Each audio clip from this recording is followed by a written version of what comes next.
What's up guys, Chris here with another Four Knights of the Apocalypse manga chapter review, and with the big reveal of Lancelot in the previous chapter, this chapter really shows just how much of a beast Lancelot is, as we get the fight between him and Fidditch, and it was honestly a really cool fight, and it really showcases the big power gap between Percival and the others and Lancelot, as well as the fact that Lancelot was in fact 100% Sin. I'll get into it a bit later in the chapter review, but before we get into the actual video, don't forget to like and subscribe, hit the notification bell for updates on future videos. It really does help. Follow me on Instagram and Twitter at the official review cave when I update for future videos or just post random stuff. Also, if you feel like it, go and check out my Patreon and Ko-fi account if you want to support the channel more directly.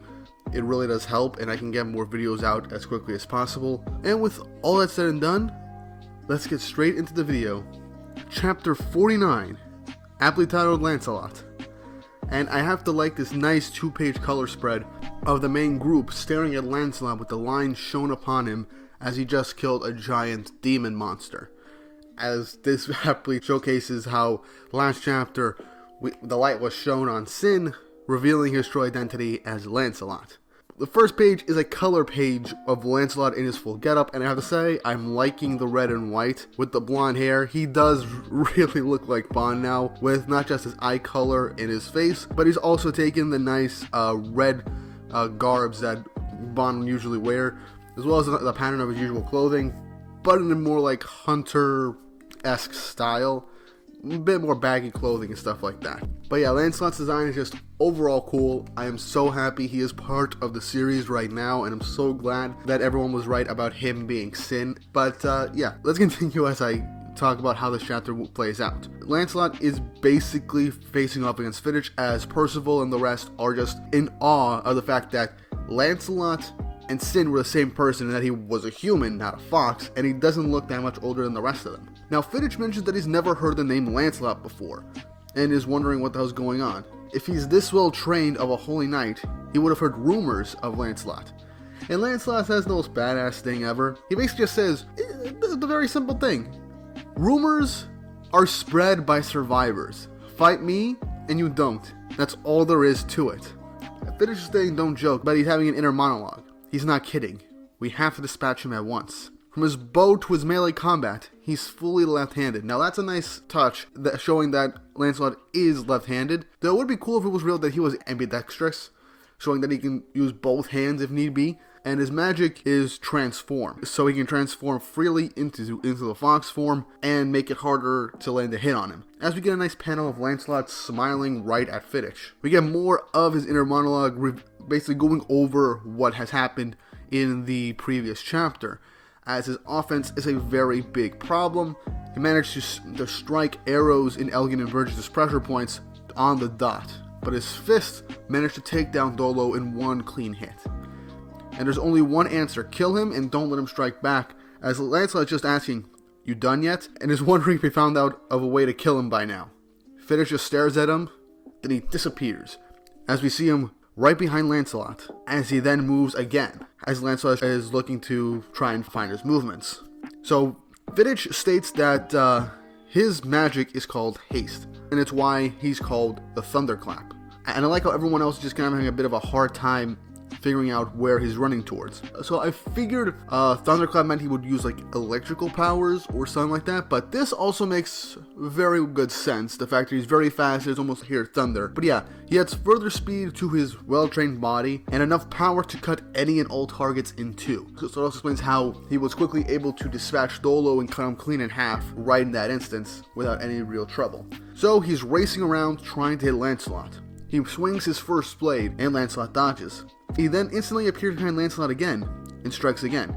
And we see a nice little after image panel as just shows Lancelot just nonchalantly dodging, jumping, and just moving his body around just to dodge Fidditch's initial slashes. Now Fidditch is kind of saying that he has good perception, but he can't dodge forever. Percival is obviously very concerned at the fact that they are in perfect cube, so Lancelot has nowhere to run, and Fidditch can just go back and forth, slashing at him until he can land a hit.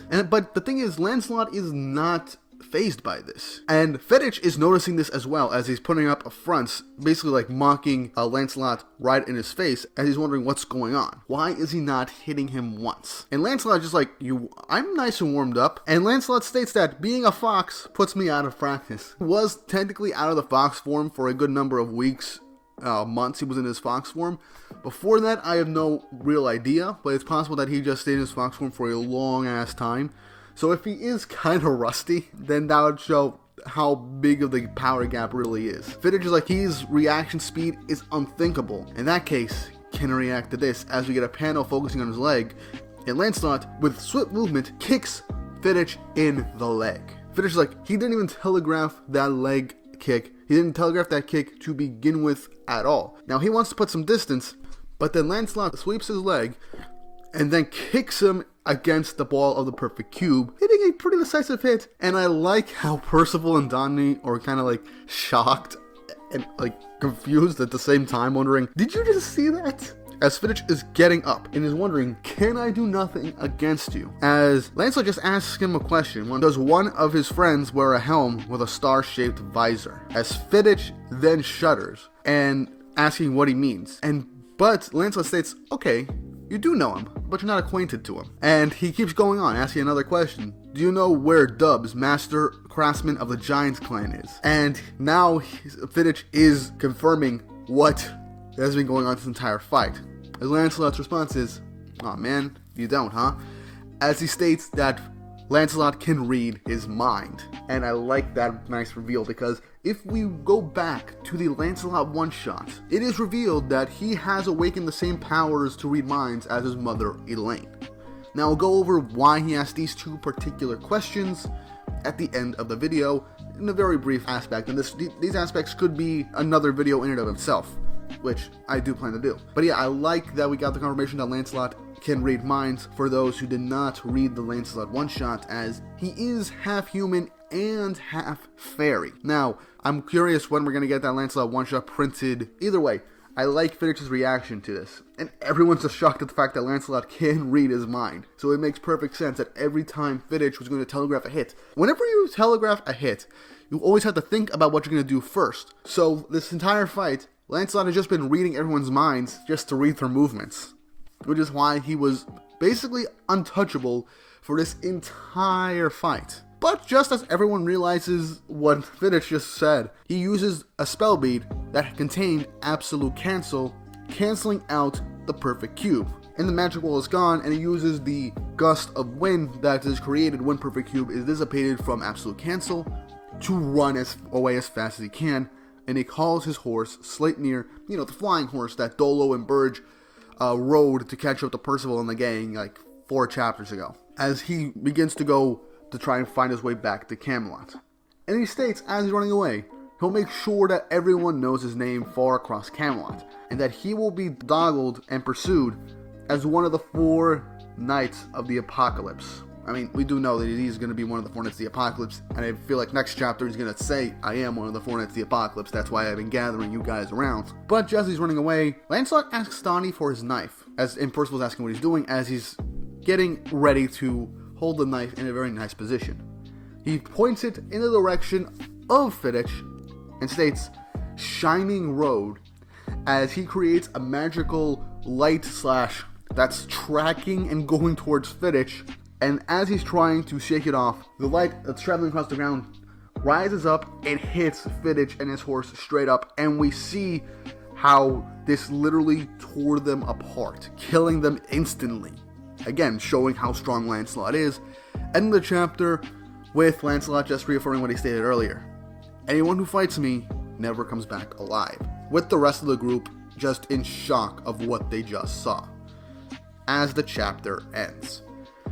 Okay, so this chapter, I really enjoyed it. I did not think that it was going to end in a single chapter, but then again, there was always the possibility, considering that Lancelot took out literally everyone that the main group was going to fight individually or as a group, and it took a group effort to take them down with no problems whatsoever.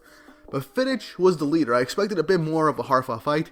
I'm not gonna lie, I also forgot that Lancelot could read minds until I read this chapter. So it makes in plain total sense why this fight was so one-sided.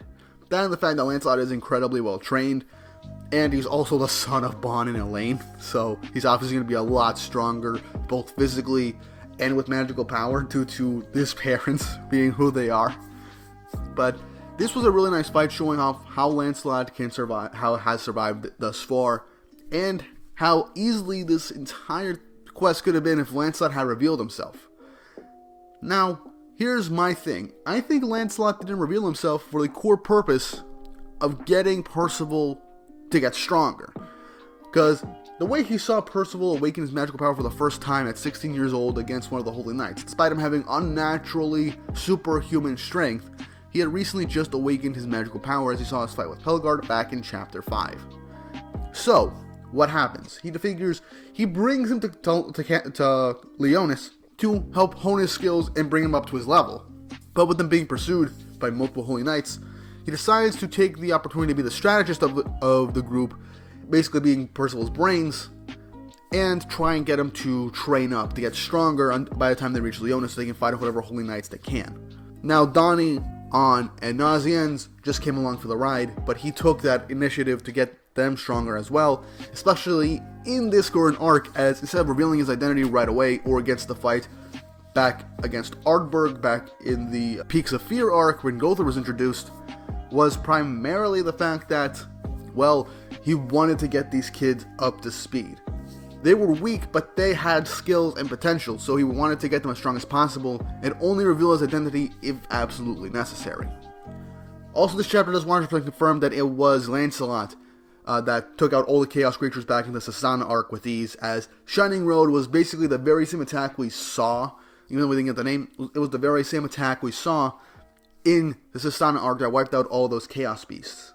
And I like how basically in that arc it was stated that the only people capable of wiping out all those creatures would be one of the 7 deadly sins, which would mean that Lancelot quite possibly might be on the level of the sins, maybe at the very beginning of the 7 deadly sins.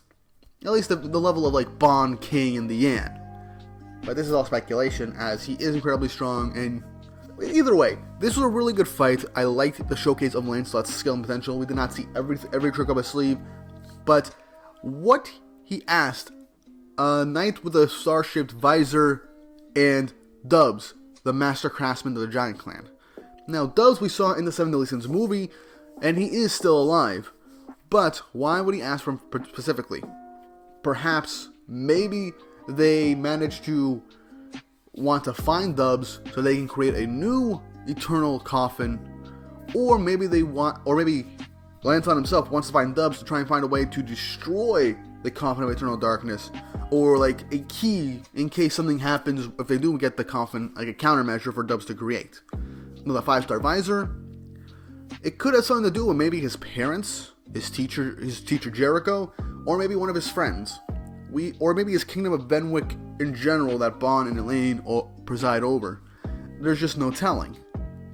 But for now, that's where I'm going to leave off the video. Lancelot's motives could be explained next chapter, and there could be a video in and of itself for Lancelot's motives. But with all that said and done, I hope you guys enjoyed the video. What do you guys think Lancelot's full motives are on asking these particular questions of Fidditch? Leave those comments down below. What do you think is going to happen next?